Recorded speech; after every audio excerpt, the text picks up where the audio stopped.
Welcome to Track 3, the Risk and Cost Management track. My name is Mona Rabin. I am with Central Piedmont Community College Corporate and Continuing Education.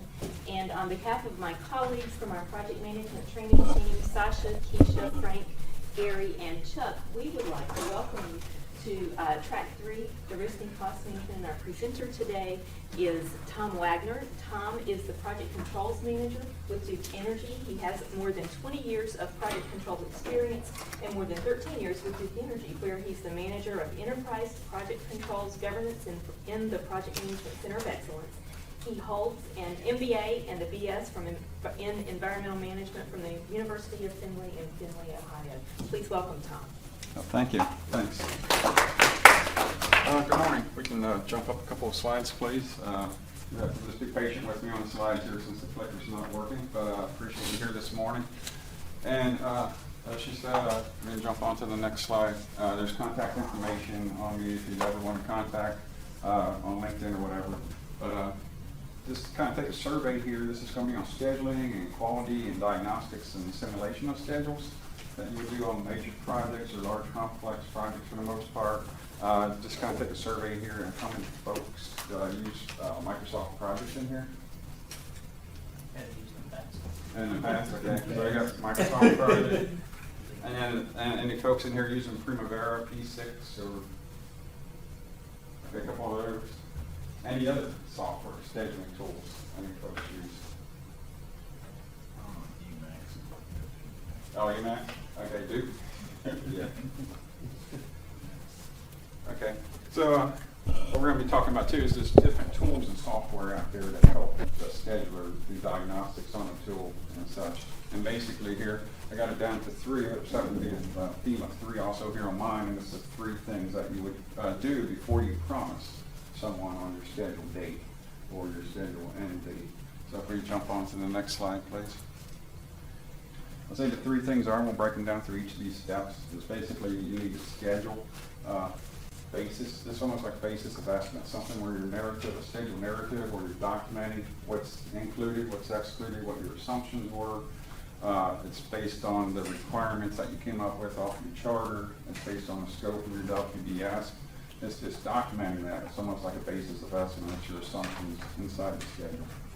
And also schedule quality. So once you take those, you break down, decompose the scope into a WBS, break down those deliverables, you start sequencing those in the schedule, activities, tasks. What's the quality of that? Sometimes it's fairly easy. If you got a small project or something, you may get 10 or 20 or maybe less than 100. That's not too bad. But you start getting on major projects or integrated projects, a lot of different schedules coming into it. You know, you got a lot of different interfaces in their schedule, a lot of different logic pies.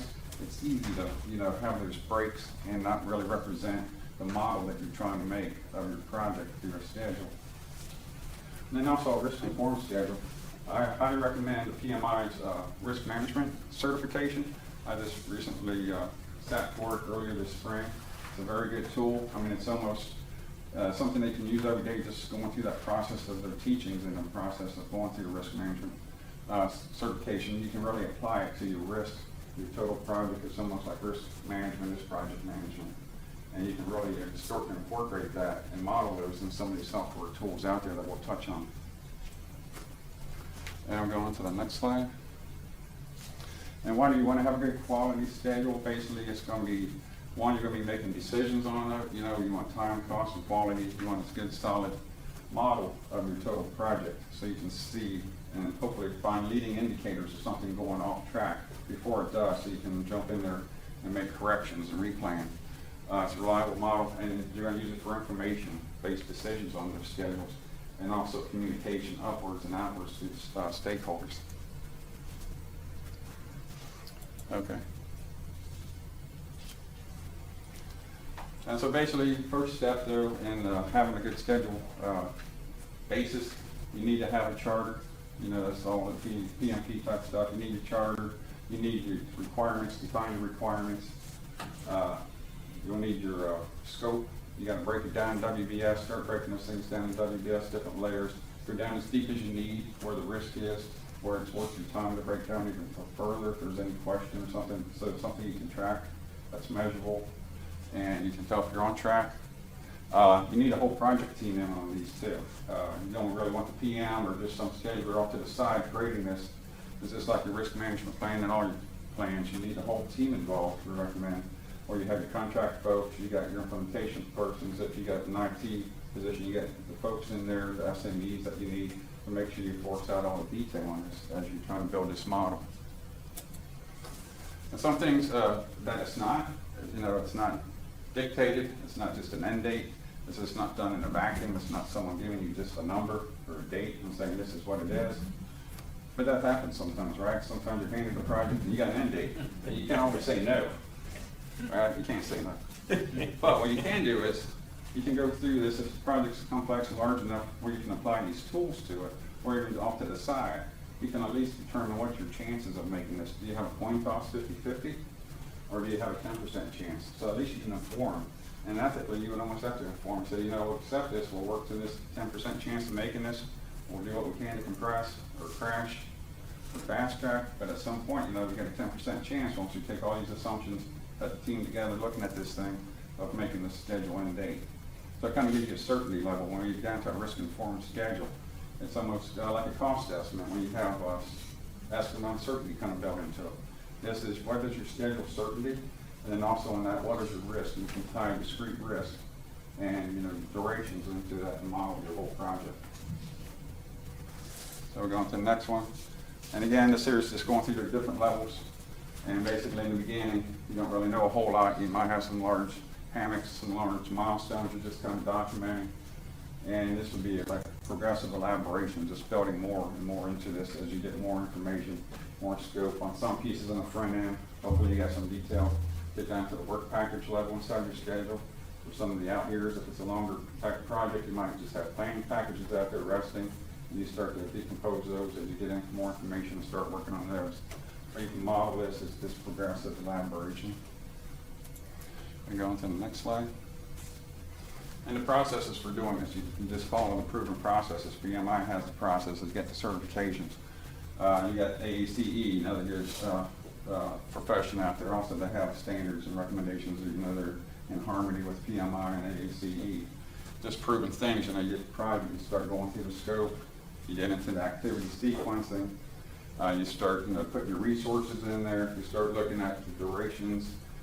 Everything's uncertain though on a lot of this stuff, especially durations. A lot of times it can be uncertain. It's not, you're putting single points in there, but it's not really a single point. You don't really know what it is until you're finished with cost and schedule based on a lot of things. And then after that, you go into, you're using it for monitoring, control. You're using it, to inform. You're using it to track, looking for leading indicators as you're building this model. You got basically, let's see, before you baseline though, what we're saying too is, and before you communicate, you start looking at quality notes on these things. So you got these processes here, and you got the team working on this, and you got the monitor control, you got develop, refine, and then you make the baseline, and then you measure against that. So if we go on to the next slide. At the end, you come out here, before you're getting ready to start, you got your schedule together, you got your WBS, it's scheduled, you get your activities. This here is basically the same type WBS, just different looks at it. You got a table, or you got kind of a flow chart type WBS. And you can use that there to start looking at risk. Did you go deep enough in your schedule, and as you're breaking down this WBS, so where you got deliverables, you got actions, you can start breaking those down. And if there's risk in those pieces, you break it down further in more detail, more discrete tasks. So we go on to the next slide. Then at that point there, typically you think you're set. You got your Gantt chart, you got your waterfall chart, you got all your activities, but that's just finished step one is what we're saying here. There's a second step to that. You put a lot of time into this.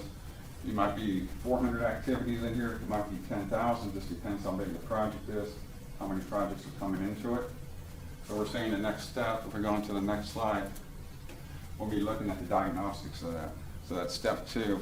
It's saying you created this, you got the team together, you got the SMEs together, you broke it down the best you can. Now you need to look and see what is the quality of that schedule. Now these tools are very good, very powerful. You need them in different levels. It's somewhat scalability. But like this one up here, Deltec Acumen. Acumen was just bought by, number one disclaimer, I don't work for any of these companies. I have no interest in any of these companies other than being a user of them. So this is my personal opinion, as I've used most of these different tools up here in different pieces of them. So the Deltec Acumen Fuse tool is a suite of tools. They were bought by Deltec a couple of years ago. They have a suite of 3 things where they do a diagnostics, and then you can do a risk informed schedule using Monte Carlo, and you can use a 360 where someone optimizes the schedule automatically by you putting parameters in to see what you want to crash. Now I haven't used that piece of it, but I have used the Fuse piece, diagnostic piece of it. And what that really does, within a minute, if you take an XER file from a P6 schedule and you import it into this tool, it'll quickly, within seconds, run through it, and it'll look for logic breaks in it, it'll look for flow constraints, it'll tell you. So basically you're kind of checking the quality of this to see if you have any misses in there. It's not going to tell you if you got the right activities or the wrong activities. You'll need your team to still know what you have to do. But this will tell you, as those activities, do they have open ends, closed ends, finish to finishes, type stuff very quickly. And it's a very easy user interface, but it's a little bit of a pricey tool. But I find the Deltec Acumen Fuse is very valuable, and we use it on quite a few projects. In the Center of Excellence, what we do, we have some folks who use it, and we help other departments throughout the company at Duke Energy, because some of the bigger departments in major construction will have their own version of this, but we're supporting some of the other ones that don't have a lot of projects or a lot of time to do it, and we run it for them. You can stay back on that slide, please. Okay. So if you have any questions on any time as we're going through this, please just feel free to ask. We'll just keep it informal here. On Deltec, the risk piece of it, it's got a pretty easy interface on it, and we can show you some screenshots of it here later. I'm not going to get into the tool through this setup here, but we can show you some screenshots, and I can tell you how it works and what we've experienced with it. The risk piece is fairly easy to use, but it didn't seem to be complete enough as you're trying to model certain things. What it was easy to do is you have your WBS broken down, you import your XER file for a P6, or you can bring in your Microsoft project file into it, and you just take the Microsoft project file directly into it, you pull it into it. You can do what-if scenarios inside this tool also. And what it does, you bring it in there, you set it up, and you can look at this by WBSs, you can look down at WBSs, I'll go through and take a look at it. And once you get the quality, then you can start taking the durations and say you've got these different durations for these different WBSs. And if you have a WBS and you're fairly confident in it and your durations, you can put a parameter around it as far as the triangular distribution through Monte Carlo. And on that, you can just do it at the highest level of the WBS, or you can break down the WBS into different layers. You can go all the way down to the activities and put specific durations and probabilities around those activities. So what you're trying to do with these tools here, as far as the risk piece of them, is build a simulated model of your project. And basically, instead of a single point, you're looking at a range, and you run a Monte Carlo simulation on it, and it's going to give you, tens of thousands of what-ifs on this thing. You can look at the statistics of it, and you can get back to the certainty as, I have, a 50-50 shot of hitting this end date based on the current plan.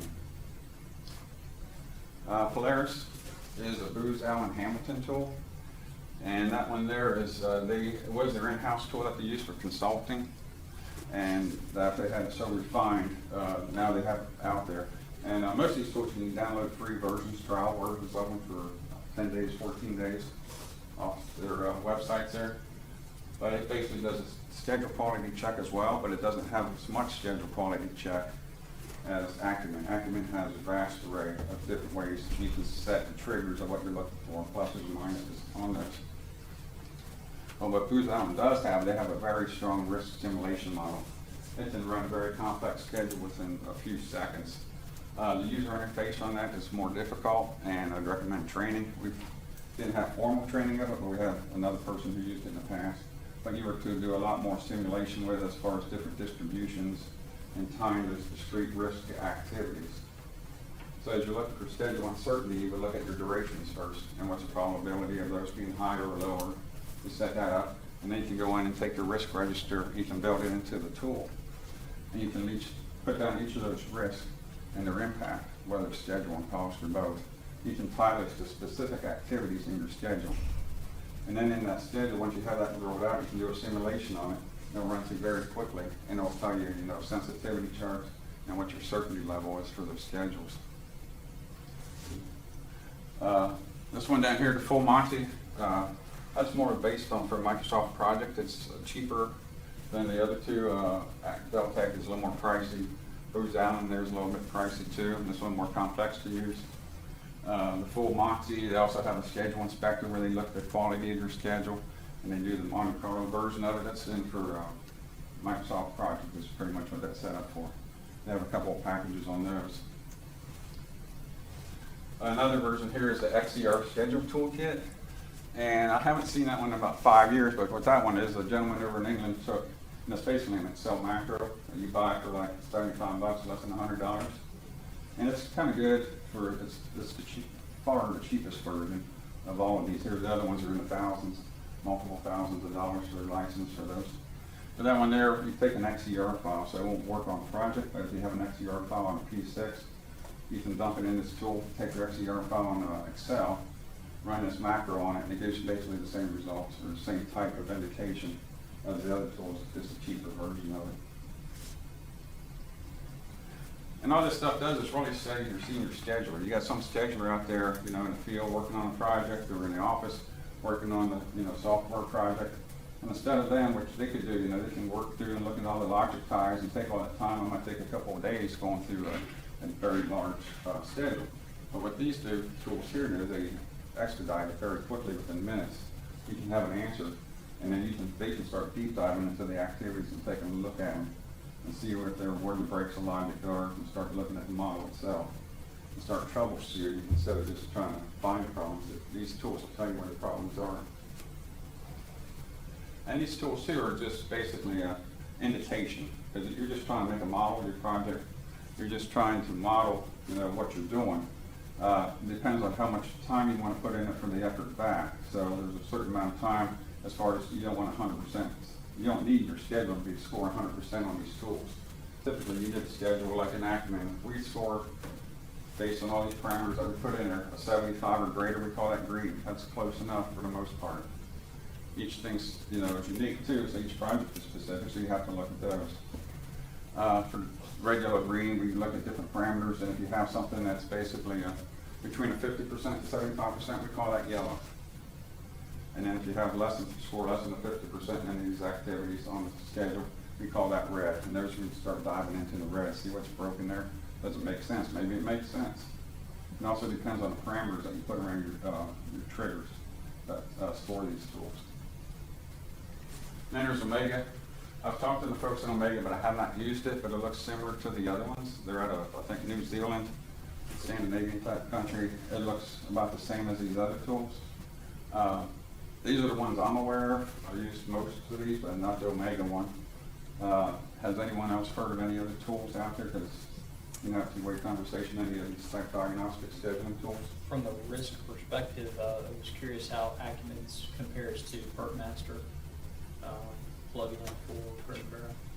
Oh, Acumen, okay. The gentleman that created the Acumen Fuse, Dan Peterson, used to work in Primavera. He left there and started this company here.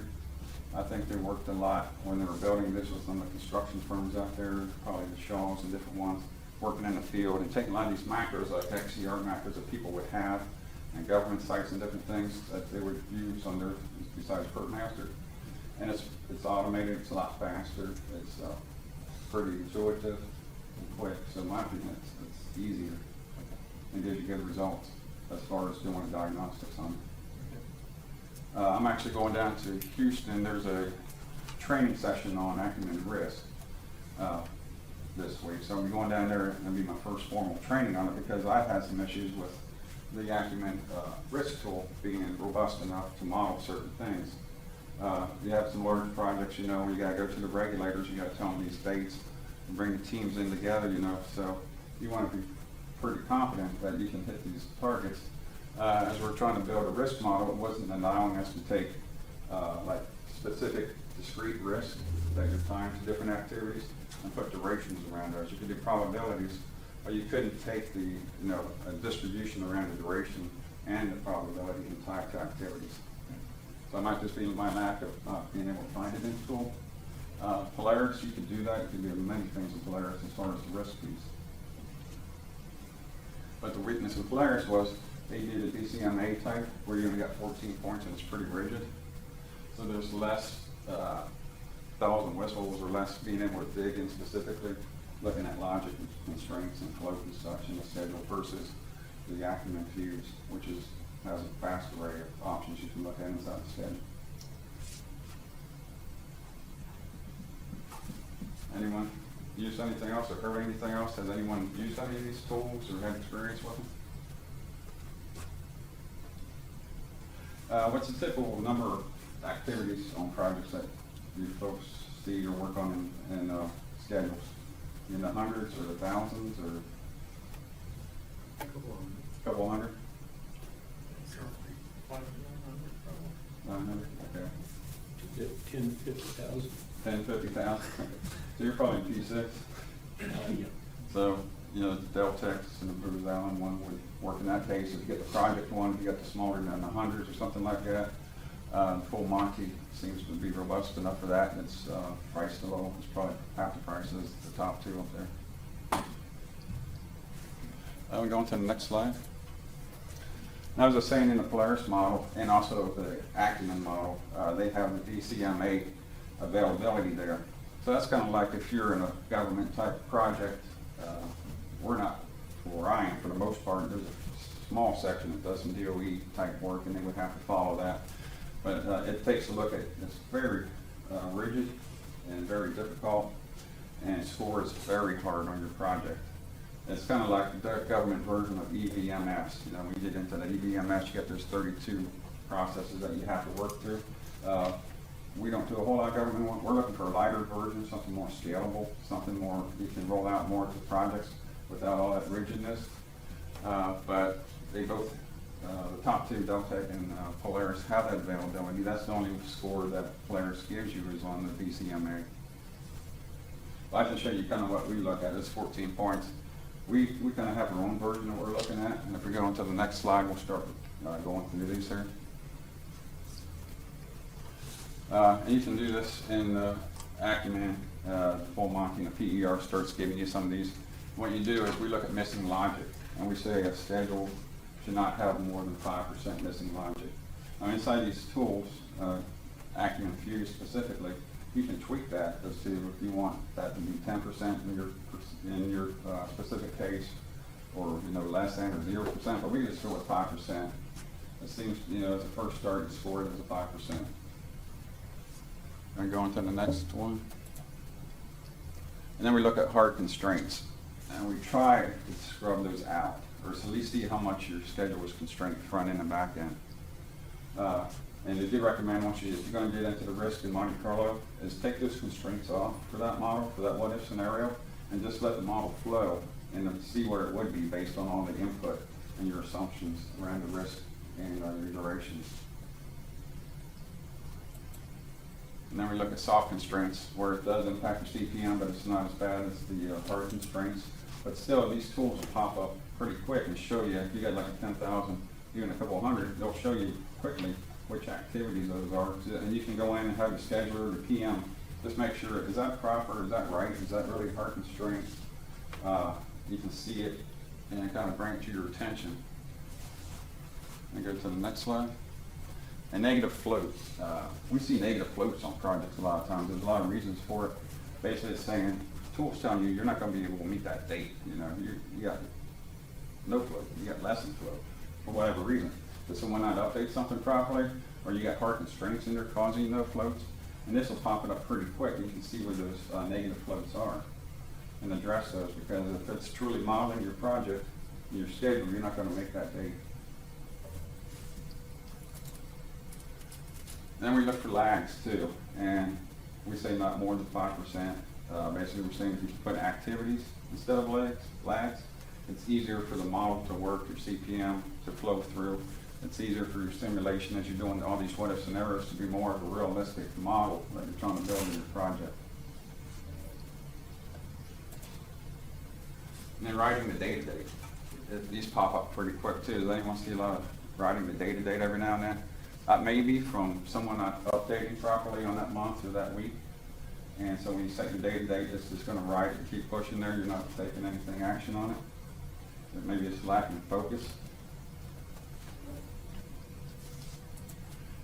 And we also look at ratios too on these projects. And this would be towards more the end where you're doing more progressive elaboration, you got more defined scope, you're starting to run the project here. And you have like a 1:20 ratio.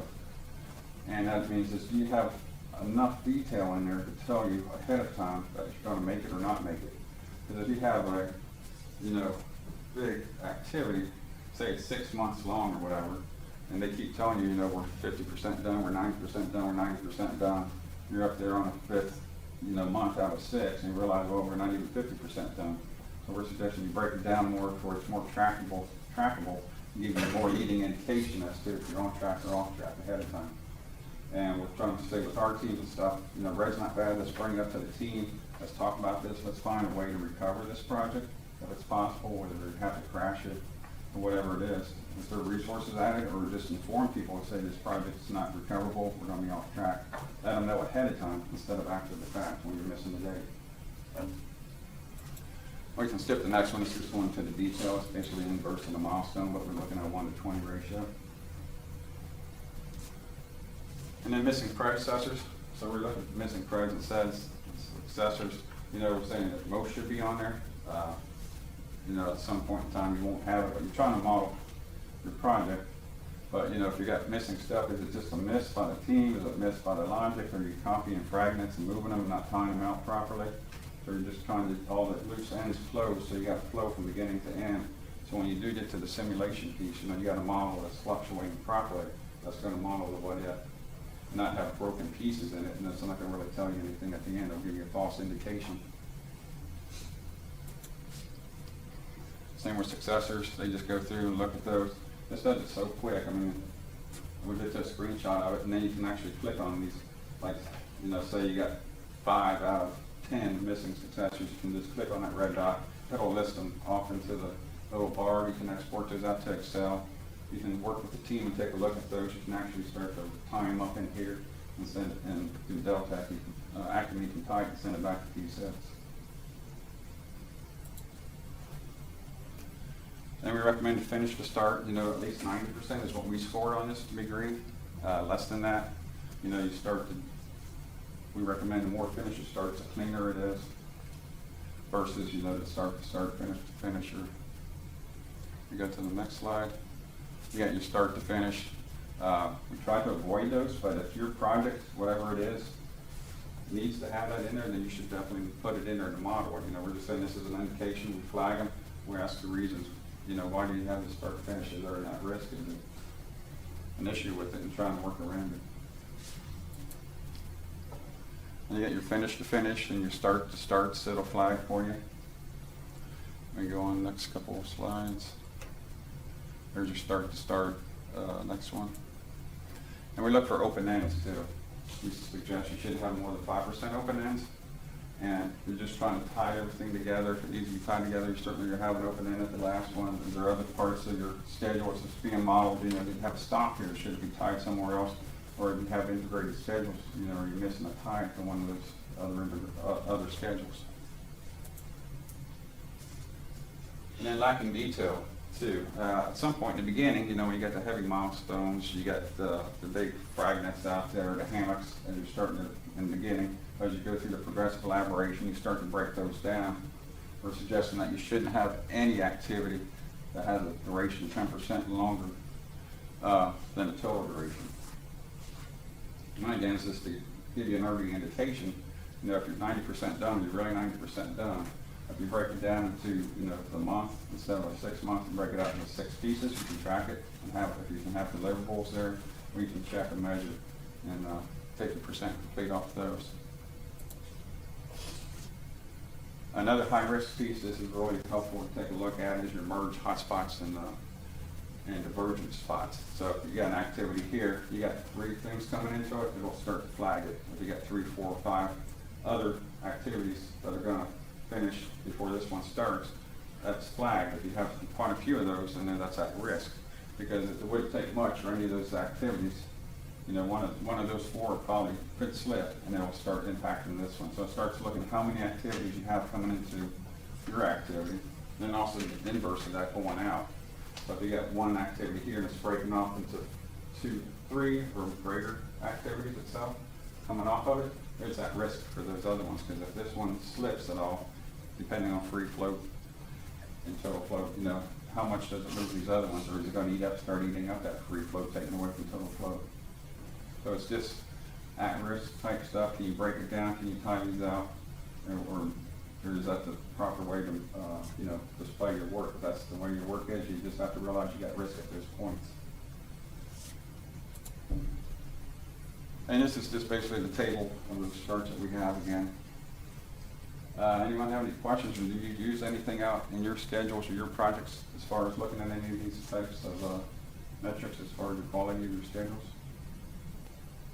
I know for the most part, a lot of projects that we see, you're just in a grind. You got a deterministic number.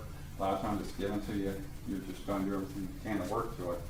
You got the schedule. Hopefully you're working to the schedule, and then hopefully your schedule is, you know, modeling the right thing. So it is going to tell you something ahead of time. But these different checks here will ensure that you have the proper model. So when you start updating your schedule and it comes live, it starts working through, it's really telling you it's forecasting what's going to happen, most likely. There's some more there. Those are the same ones that we just discussed. And this here's basically the end result. And this is a screenshot of Acumen Fuse here. It's got some menus up here on top. It's pretty easy. You can select in PowerPoint, or not PowerPoint, Excel, Microsoft Project, P6. You can bring in multiple projects into it at one time and simulate them. And you can break it down by WBS. And this one here is a schedule quality one. It's coming down here. You got these different things. And you got a time span going across too. So you can have your time span, your different WBSs. That lays it out. And then brings, whether you're looking at float or constraints or logic, you have all these different categories over here. And it'll score those in different parts of time through the schedule, so you can see where your quality is lacking. Like up here, it's got missing logic over here, logic density. You got a lot of green here. You got insufficient detail here according to the score. Everything in there, 4 of them, it's insufficient detail, means it's too big lump sum versus the total project duration. So what you can do is just push on that button right there with your mouse. Off to this panel off to the right will bring up those activities that are in question. So you can export those out, or you can look at it there. You can work with the scheduler and just work through those and see, you know, is that correct? Is it right? You know, or is it an indication, or is it an issue with it? And over here it gives you an overall score coming across the top. This one here scored 0%, but it was just a generic one. We didn't want to have any sensitive information up here, how bad other projects may go.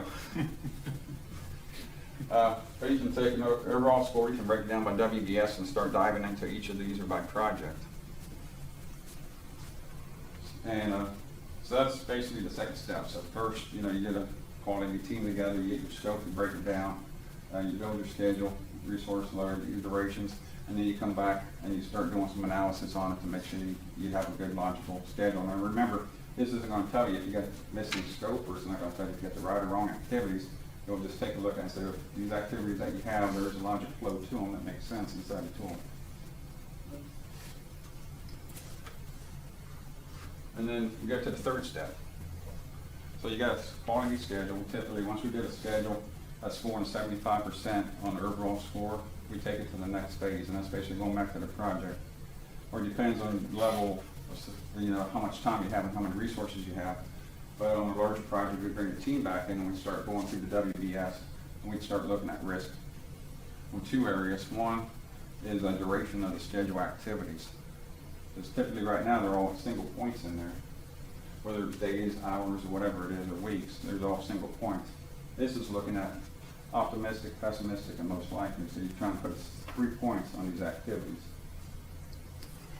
And inside these tools, you can do it at this top level. You know, if everything under your permitting regulatory here has about the same amount of risk, duration-wise, you know, you're fairly confident on it, you can just go up here and set the duration, you know, the optimistic and pessimistic, either plus minus, you know, -10, +20 on top of your duration, or you can go in for specific amounts in there.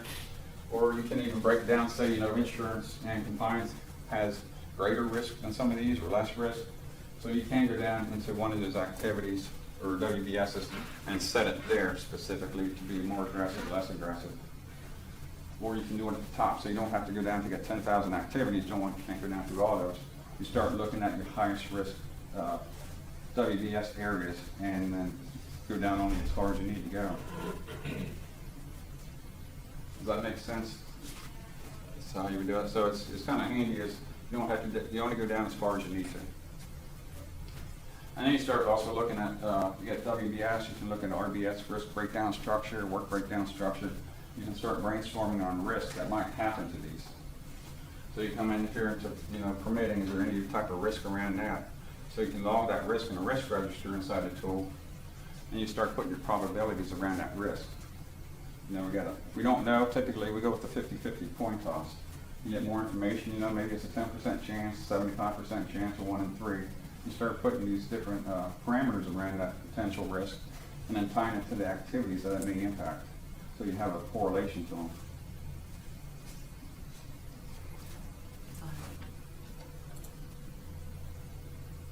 Okay. And basically we're saying here, you got to get the team together. It's just not the PM, it's just not the schedule, the analyst. You got to get the team together to come up with these risks and brainstorm in these durations, and optimistic and pessimistic. Typically what we use is a triangular distribution. Typically the estimated single points are most likely that we plug into the tools. You get the team to figure out, okay, what is the best, and then what is the worst that can happen to this. You bring in an SME if you need your SMEs, and you do that for the different areas, and you start to build that. Now one project, as you can see here, it's hard for some people to come down to what's, just a half a chance of it going down that low. Most of the time, they're between 10 and 90%, and they don't really force it down to that fraction. So on one project, what we did is we used triangular, and Polaris allowed us to use a tri-gen distribution where we cut the top of this off. So it forced more of the randomness and selections coming from the skewness to the left and to the right. So it kind of forced us into getting, down to those half chances and 99% chances of happening. It was difficult for the team, usually optimistic, and you don't think it's going to be that bad, but it can. You don't think it's going to be that worse, but it can. So that kind of helps you model that. And then we go through the expected value. And so basically here, at least you know what you got your chances of hitting, and this is going to help you make your promise, or if you've already been given the project, understand what your chances are of hitting that date once you run the simulations. So we go on to the next slide. So you input from the team. You have that, you got a quality schedule, you got the input, you got your durations, you got your assumptions set up. This thing is only as good as the assumptions and your team that put into it. And you run it through the Monte Carlo process. So this is a fairly quick simulation that runs on most of these algorithms are pretty fast, especially with Polaris. It does it in fractions of a second. And then it'll give you an output. And if we go on to the next slide. All right, this is an actual view, a screenshot inside Acumen Fuse. You get your WBSs here and activities. You get your durations here, like 30 days here. And you got triangular distribution set on these. You can just go in quickly and move the little slider to aggressive or conservative. Where you feel aggressive or conservative on that number, you can move it and it'll start to skew that distribution for you. If there's something in here like 6F, if there was like 6F, Alpha, Bravo, and Charlie, you could break down into one of those and get to Charlie, open it up and put a different duration or sensitivity around it. You just go as far as you have to without going all the way to the bottom.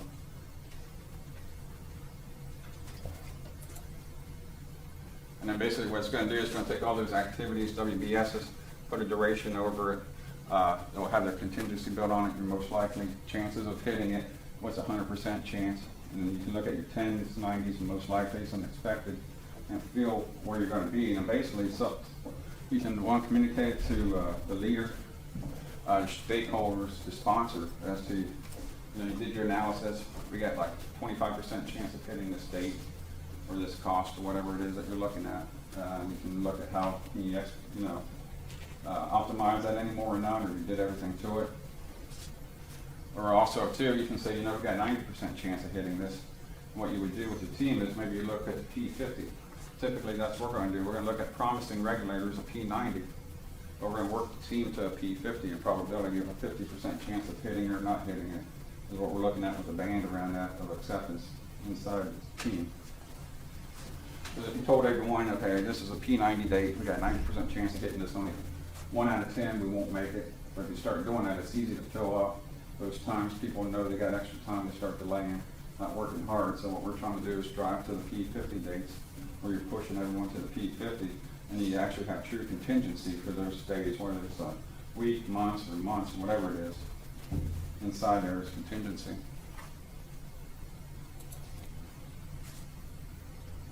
I was talking about the simulation. To do at least 1,000 times in Monte Carlo. I'll give you a good setup, a good distribution, good statistics on it, and then I'll spit out some S-curves, tornado charts and stuff, and start looking at different activities that are at the highest risk based on your model. You can address the big rocks and try and manage those, and put mitigation around those. Have contingency plans for those and start communicating those up. That that's an at-risk piece of the project. And here's one tornado chart that has a lot of variables into it after you run your simulation. You can go up right here to number 22, and your team can take a look at that based on this model. That's the one you should be focusing on, those top 3 there. You should be focusing on as a team. Do you have enough mitigation around those? You're not going to accept those types of risks. Can you transfer that risk? What are you going to do with that schedule risk right there? So it's an easy way to focus on the big rocks and the ones that really impact. There's number 36 down there, that's pretty much just noise. That's just one of those risks that typically you would accept, but people watch. You put it on your watch list when you watch it, but you accept it, and you worry about the big red risk at the top. Now we go on to the next slide here. And this is how we used to communicate the top 10 risks. So you have a heat map, a risk matrix, you got probabilities up here, you got your impact going across. You can take those off your schedule into a heat map to communicate it. What we say up there on the top, you start getting over 90% there in the red, you start getting severe and critical. That's going to be reality. That's going to happen, most likely. It's not quite an issue, but typically what we're trying to do is build that into the plan and start having that as part of the plan and not a risk. It's more of an issue instead of a risk. We're going to just accept it as it is. So say some of the smaller ones will be down here. You just keep a watch on these. You monitor them, but you don't put a whole lot of work. You stay up at night and worry about these. You work really hard during the day. You're trying to pull these down to the green through mitigation strategies or changing your plan if you're going to try and avoid that. So it's just a total package there. And then we also indicate tail risk. And these are something so small, so fractional, that could happen, but it's a complete game changer to your project. Where, it's going to blow up your project in cost, your dollars or days. You're going to go back to the board or to your authorizing body or to your stakeholders and say, this is a game changer if this one triggers. And it's more of a communication and that you're watching these. Because whether you watch them or not, they're still out there. I'll go to the next slide. And this here's just a distribution, taking a look at the frequency of your different risks. So say if someone gave you a project, and on this particular instance, July 26th, and so that's a hard date, that's what it is, you can't do it. So if you went through this whole process and with a team and looked through it, you can tell them, you got less than 10% chance of hitting that date. Let's just be upfront, someone ethical. It's being ethical telling them that we're not going to make it. We'll try everything we can, but we got about 1% or 10% chance of hitting that. Or you can go up here, you can say, what's your exposure? You can let, the sponsor or someone kind of pick cafeteria style, say, here, if you give us to October 19th, we'll make this, no doubt. Or if you want to be more risk-seeking, you can do something here in August, where you get more exposure to it. It's just the appetite and aggressiveness of the team and how much risk that they want to accept. Does that make sense to you folks? It's pretty quick. You can communicate easily. It's based on, the Monte Carlo simulation, the 10,000, 1,000, whatever what ifs. It lays it out and it's pretty visible, so you kind of, just communicate it out. So on this particular one, we were taking to go for the September 25th. That's a P50. you got 50-50 shot, coin toss with making that date. If this was to some type of regulator or stakeholder or shareholder, you know, where we would probably tell them we get to, 10/17, or October 7th is where we would promise that we would deliver this project to. But the team would work on towards the P50, the September 25th, in this particular case. And in between the 9/25 and the 10/7 is basically contingency that you would have to manage and work and hold on to and watch as you're working through this project. Okay. And this is just another look. This is a full Monty screenshot here with the Microsoft project. It's giving you the same basic information. You get your P10s. This is dollars, but whether it's dollars or days or duration, it's basically telling you your chances of making it. You get your P50 and your 100% chance. Just another display of that. And basically, you got the Parkinson's law and student syndrome and everything like that. Someone says you got a month to do it. Like even this presentation, say you're going to do this presentation in 3 months. Well, unless you got a plan, you start working up to it. You're going to wait to the last minute where you have to cram and pull something together. And that's the same way the project flow can be eaten up inside the project. So that's why we have the team and communicate the P50 numbers or the early dates versus the late dates.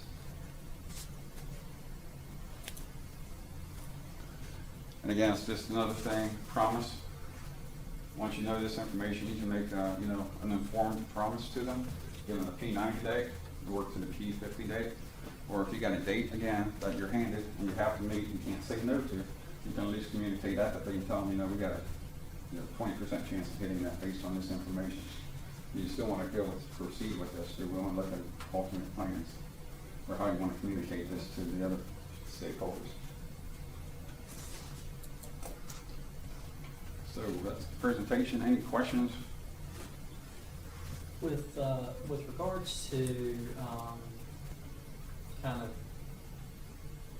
dates that are kind of externally driven by other groups, you want to provide that visibility in the schedule that's not necessarily part of any activity that you have to do.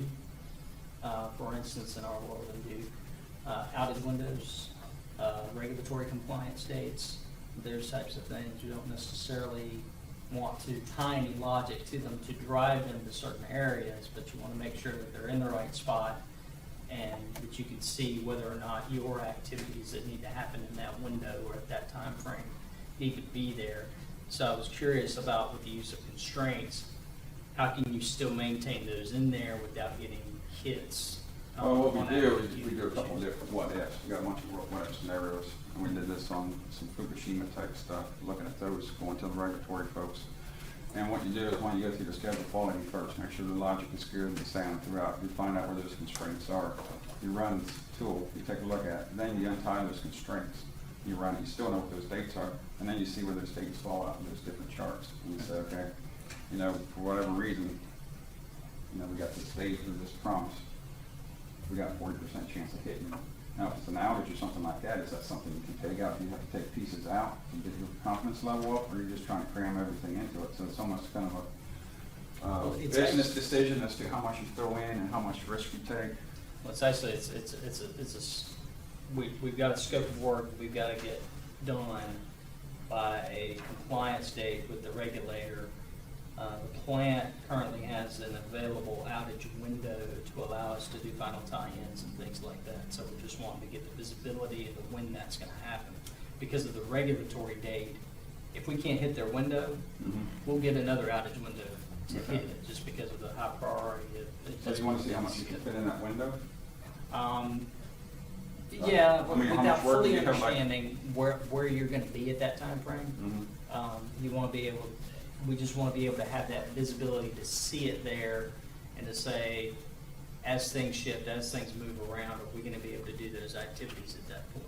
Okay. Right now, there's not enough level in the detail schedule to really show that yet, but we're going to be elaborating that stuff as we go forward anyway.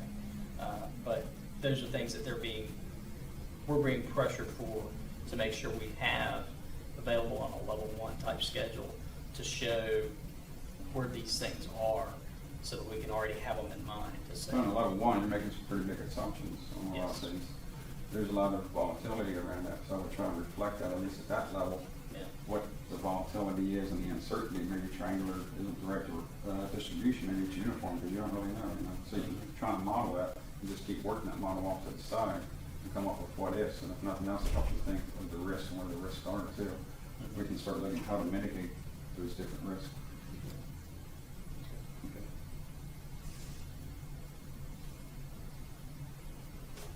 Any other questions? I appreciate your time. Thank you. very much.